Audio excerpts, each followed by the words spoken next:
Adanya kegiatan sidang offline besok. Himbauan sebaiknya para pendukungnya tidak usah datang ke sana, ya. Tidak usah untuk datang ke sana, nanti malah lagi melanggar protokol kesehatan. Komisi Yudisial meminta kepada tim penasehat hukum terdakwa Muhammad Rizik Syihab agar lebih menghormati hakim serta menjaga tata tertib persidangan. Bahwa ini sidang terbuka untuk umum, tapi dengan pembatasan. Jadi ruang sidang itu kan terbatas, pengunjung itu tidak lebih dari 20. Ya apabila misalkan simpatisannya mau masuk, tetapi sudah tidak ada lagi, ya kita sampaikan agar menunggu di luar aja. Nanti digelar hal-hal tersebut, misalkan ada kerumunan atau ada penumpukan orang, ya kami hanya memantau dan melaporkan kepada majelis hakim. Nanti yang akan bersikap menentukan apakah ini dilanjutkan atau tidak, ya karena ini sudah kewenangan majelis hakim, ya majelis hakim yang akan menentukannya berdasarkan perkembangan dan laporan-laporan dari kita dan juga dari laporan dari pihak. Permohonan kami untuk mengajukan sidang secara langsung atau offline dikabulkan oleh majelis hakim. Kami menjamin bahwa sidang ini melarang berkerumun.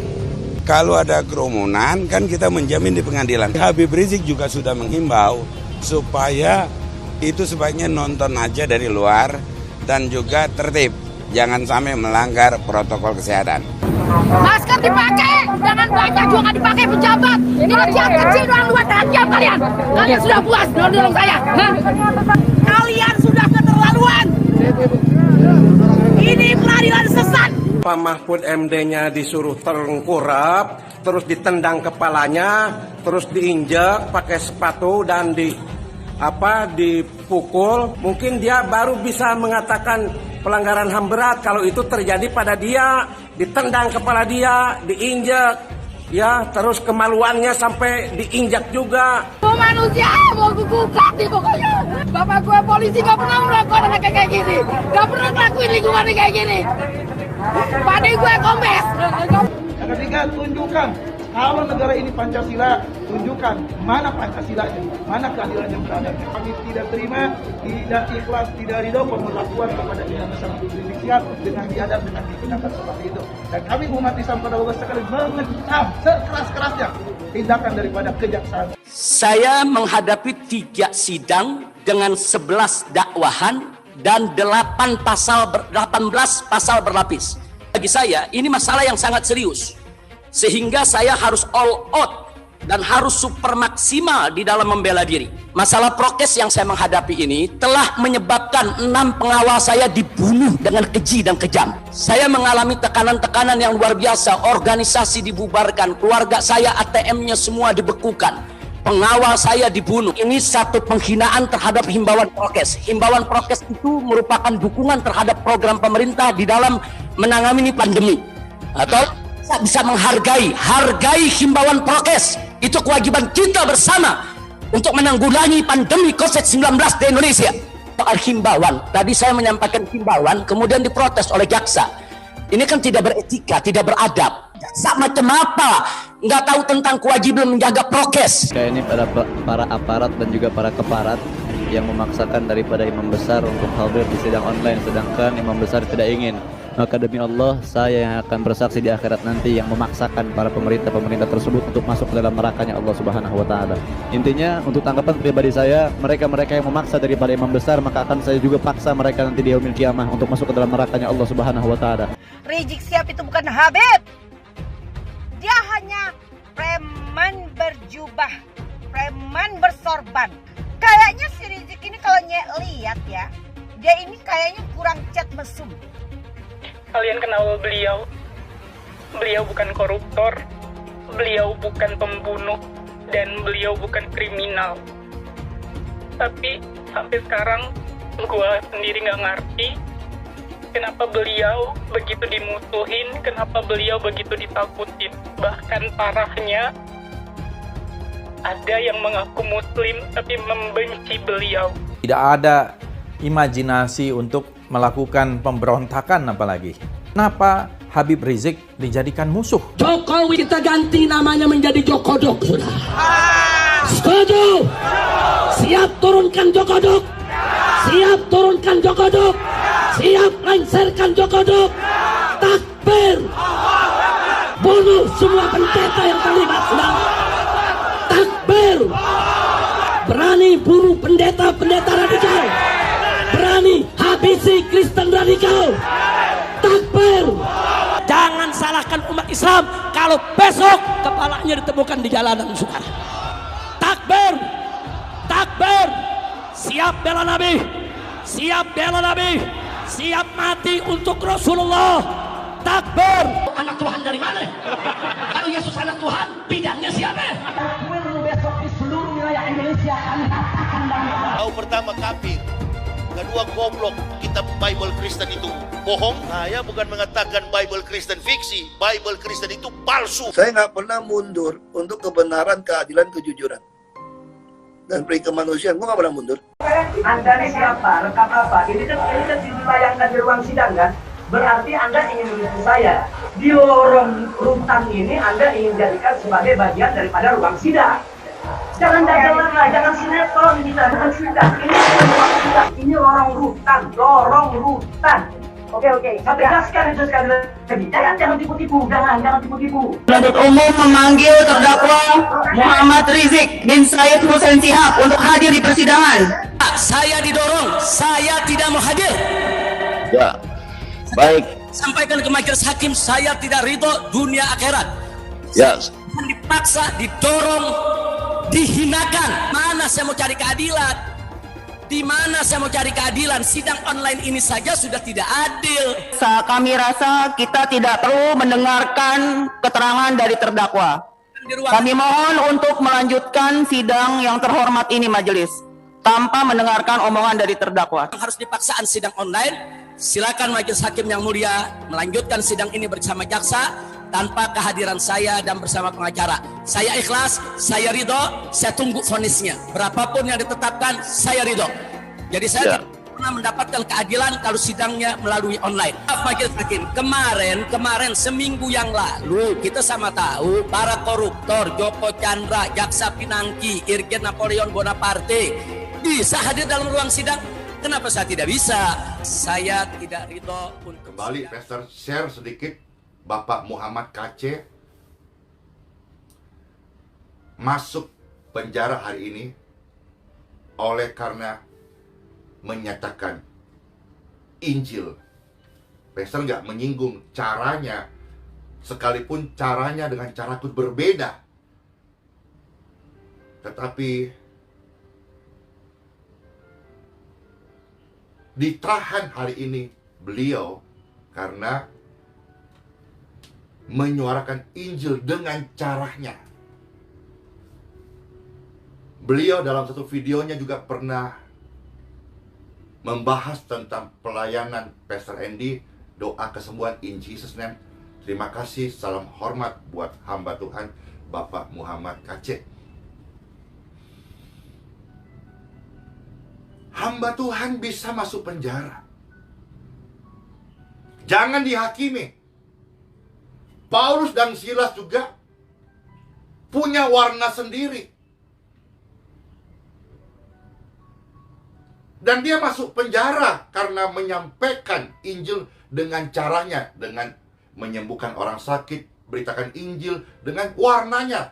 Setiap kita punya warna beda-beda. Makanya jadi hamba Tuhan, jangan buta warna. Maksudnya, dia hanya merasa warnanya, doktrinnya, pemahamannya yang paling oke, paling benar. Warna lain, udahlah semua dibidak, disesat-sesatkan dah. Stop. Selama masih ada kesempatan. Bertobat. Pertobatan nggak diukur dari sudah sepuh, tua, muda. Pertobatan lahir dari kesadaran bahwa kita perlu belajar dan kerendahan hati. Ku naikkan syukurku buat hari yang kau beri, tak habis-habisnya kasih dan rahmat-Mu. Selalu baru dan tak pernah terlambat pertolongan-Mu. Besarnya kasih setia Tuhan di dalam hidupku dan di dalam hidupmu juga dong. Yes. Ayat 25 dari buku Kisah Para Rasul pasal 16. Tengah malam. Tengah malam. Tengah malam. Di antara kesunyian itu, sementara orang-orang narapidana yang lain ada dan itu jam mereka tidur, hamba Tuhan ini tidak malu menyatakan imannya. Dan salah satu kesukaan orang percaya adalah memuji Tuhan. Saya percaya saat kita memuji Tuhan sungguh-sungguh, hadirat Tuhan turun. Hati sekeras apapun bisa mencair.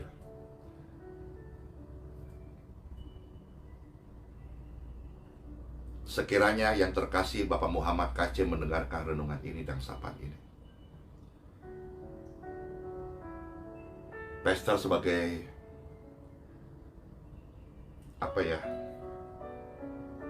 sahabat doa, mendorong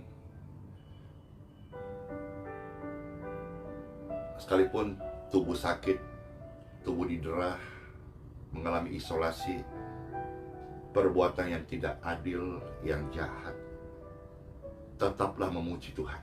Di mana pastor memuji Tuhan? Karena nggak ada tempat lain di dalam sel itu.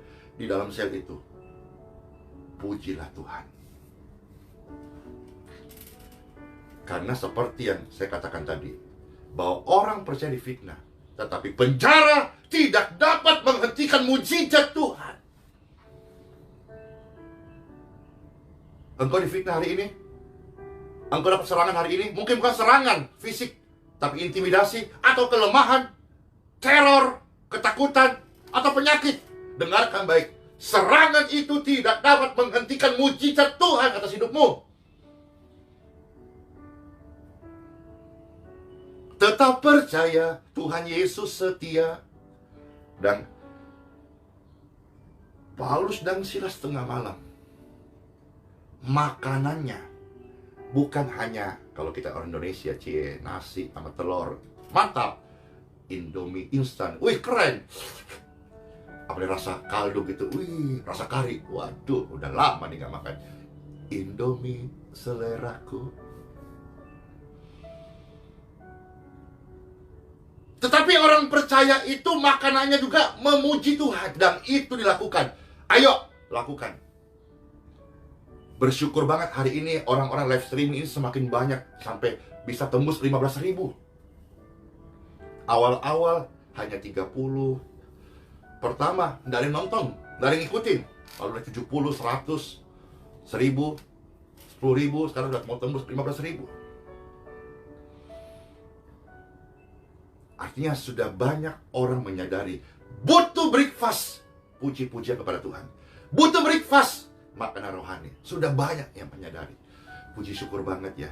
Kalau suatu hari nanti jika Tuhan menghendaki saya umur panjang, sekali live streaming 1 juta yang nonton. Wow, keren gak? Tidak ada yang mustahil dong bagi Bapakku di surga. Dia yang menggerakkan hati para raja-raja. Tengah malam Silas dan Paulus berdoa, nyanyi-nyanyi kepada Tuhan, dan orang-orang hukuman, orang-orang di penjara lain mendengarkan mereka.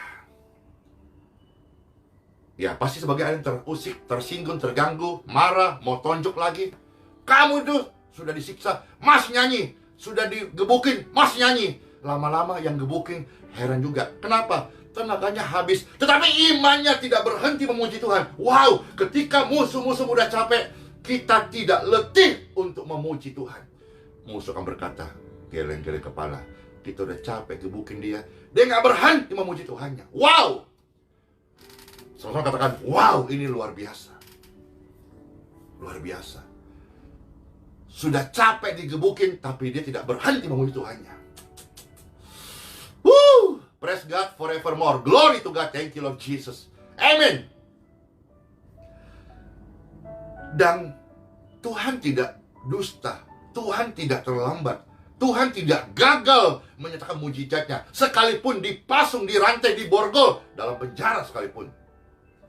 Ayat 26, Tuhan setia saat orang percaya memuji Tuhan, sekalipun dalam kondisi terjepit. Luar biasa. Gempa bumi yang hebat terjadi. Apa mujizat yang dalam penjara itu?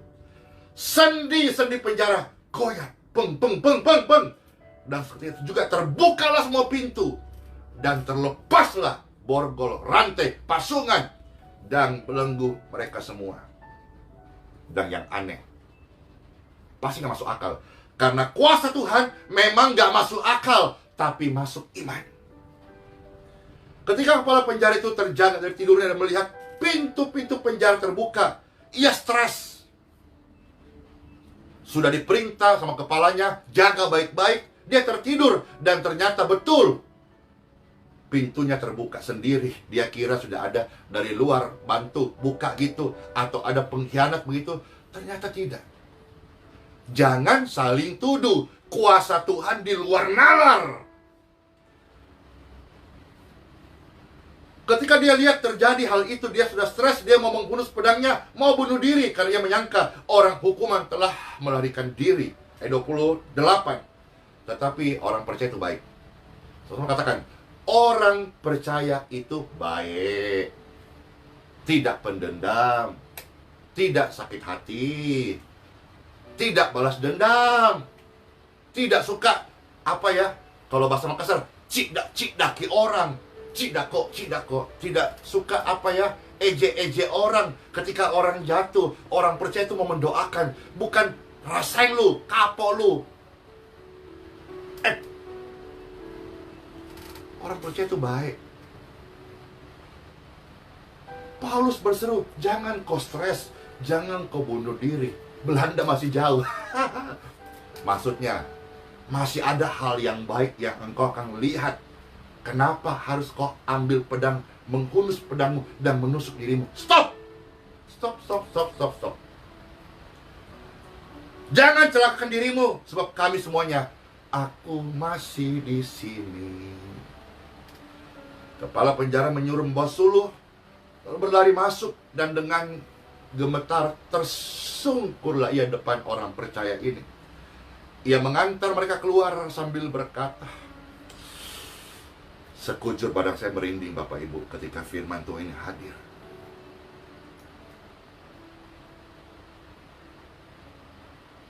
Orang yang disuruh untuk menyiksa tahanan ini, justru dia akhirnya dipilih oleh Tuhan untuk diselamatkan. Doa saya yang sama siapapun yang hari ini sudah menganiaya Bapak Muhammad KC. Kalau zaman buku Kisah Para Rasul, Tuhanku bisa memilih orang tersebut untuk diselamatkan. Tuhannya Bapak Muhammad KC pun hari ini mampu melakukan kasih yang sama. Tetaplah teguh hamba Tuhan. Tetaplah percaya. Jangan kendor. Dan ingat, sebagai orang percaya, makanan kita juga adalah memuji Tuhan. Dalam segala kondisi, tetap memuji Tuhan.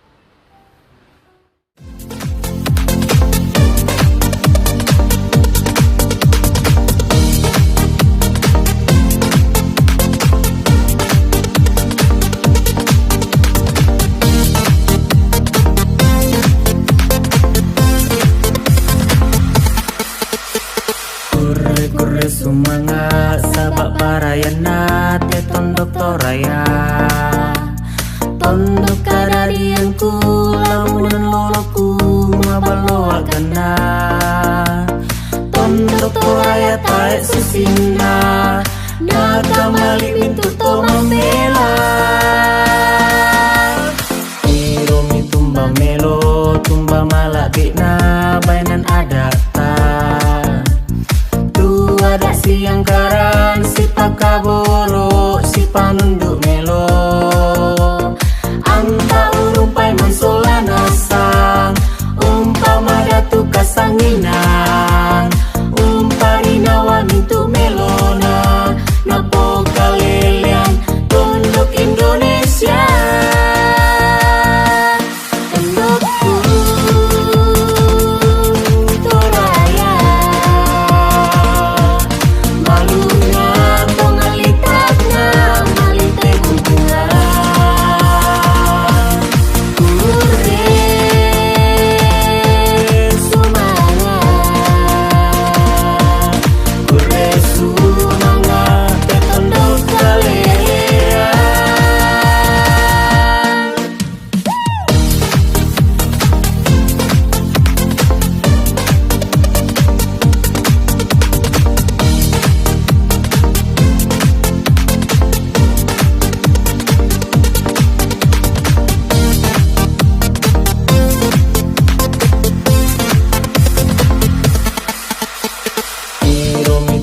melo tumba malak bina bainan adata tu ada siang karan si pakaboro si panunduk melo anta urumpai manso